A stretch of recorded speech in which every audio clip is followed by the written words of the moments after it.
Good morning. How are you today? Good.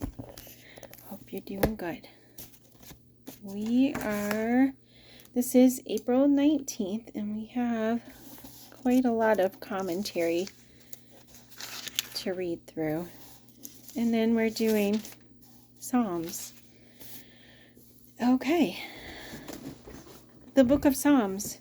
Imperfect as he is, David has a pure heart. This is perhaps best seen in the many songs or psalms which he writes. The contents of his songs reveal a wide-ranging spiritual sensitivity, from deepest sorrow to highest joy. Several psalms, which demonstrate the breadth of David's emotions, have already been presented. There were the soul-wrenching laments at the deaths of Saul, Jonathan, and Abner. There was the keen sense of relief when David was delivered from Saul and other enemies. There was the sheer celebration and thanksgiving when the ark was being brought into Jerusalem. And there were the many ardent prayers for his own safety. Songs of praise, supplication, and thanksgiving are clearly a significant part of Israel's worship, as evidenced by David's recent appointment of singers to minister through songs and prophecy at the temple. All of those appointed are trained and skilled in music. They and their descendants after them will continue to propagate the songs of David and to write other songs themselves.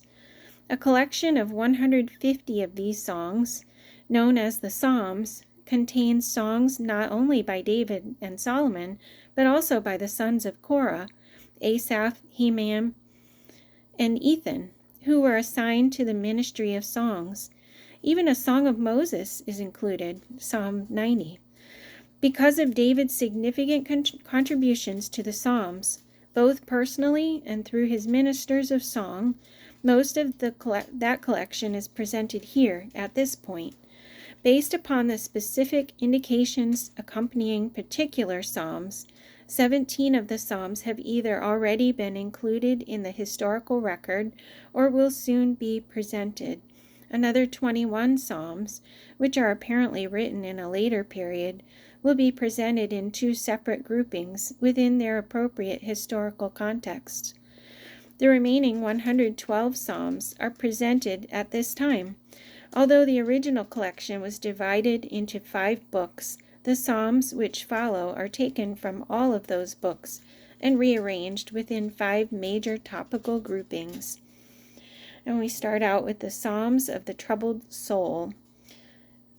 In the first grouping of 35 psalms, the fears of one whose enemies beset him on every hand are reflected.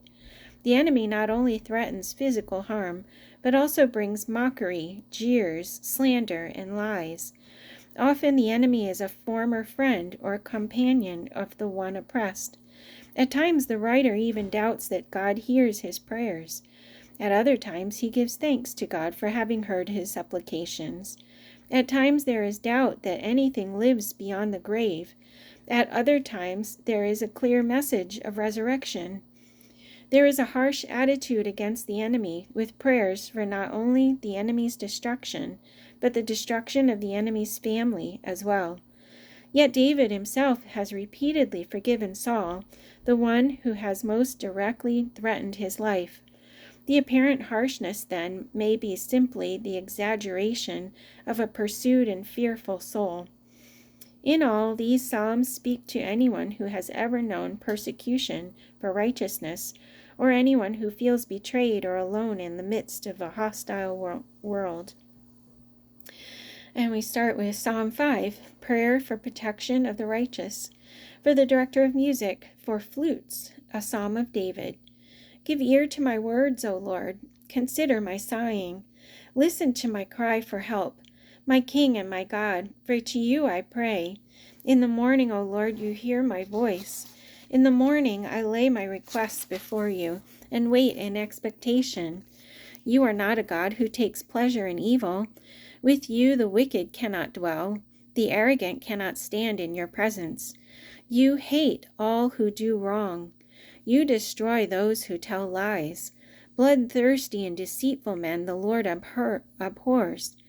But I, by your great mercy, will come into your house. In reverence I will bow down toward your holy temple. Lead me, O Lord, in your righteousness because of my enemies. Make straight your way before me. Not a word from their mouth can be trusted. Their heart is filled with destruction. Their throat is an open grave. With their tongue they speak deceit. Declare them guilty, O God. Let their intrigues be their downfall. Banish them for their many sins, for they have rebelled against you. But let all who take refuge in you be glad. Let them ever sing for joy. Spread your protection over them, that those who love your name may rejoice in you. For surely, O Lord, you bless the righteous.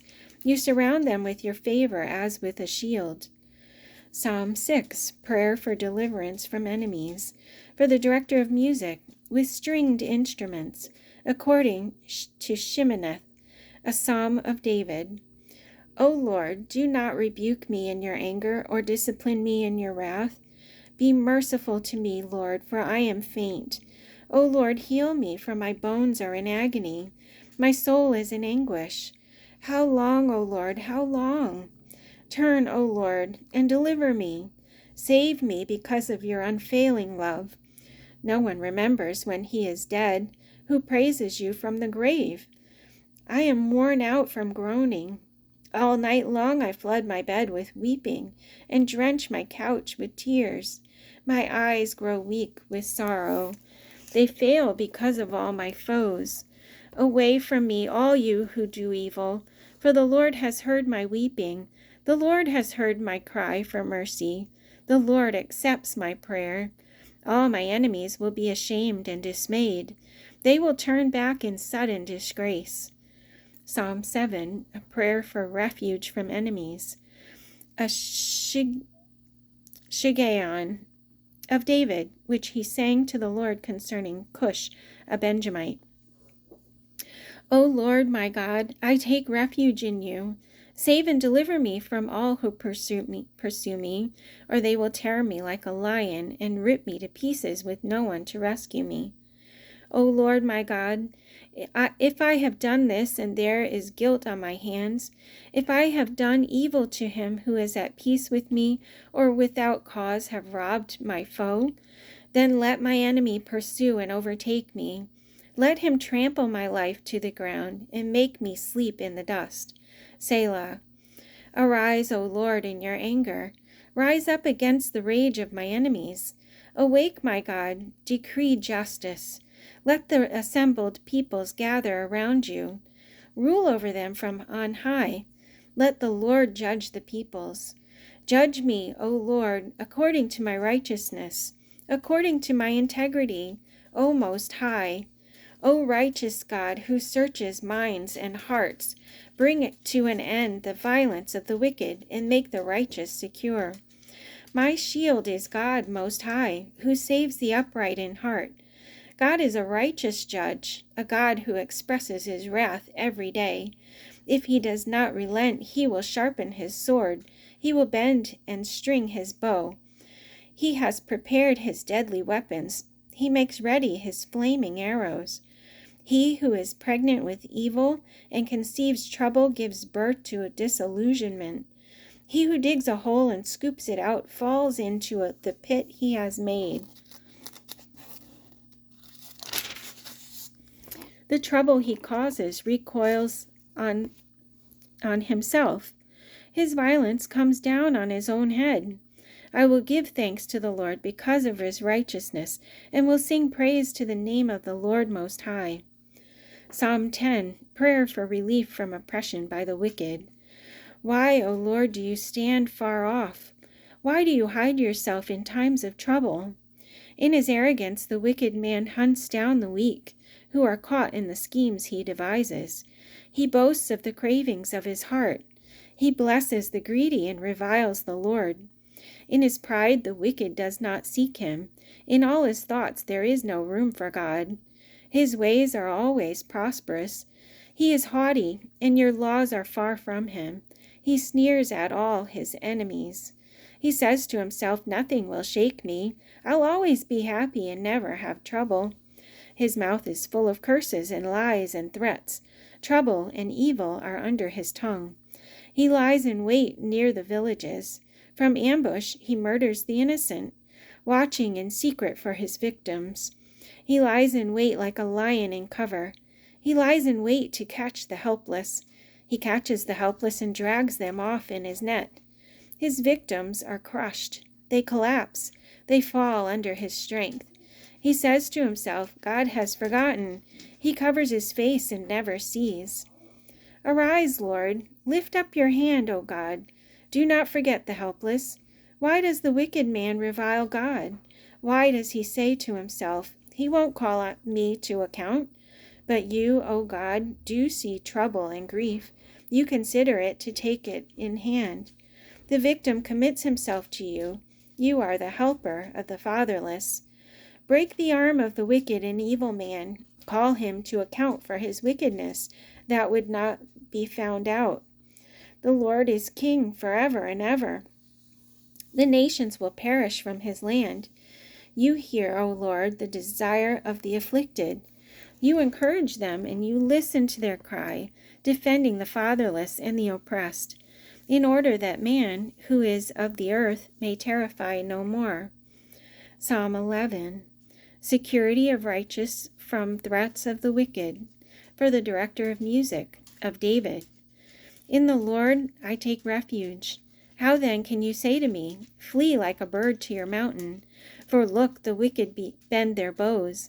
They set their arrows against the strings, to shoot from the shadows at the upright in heart.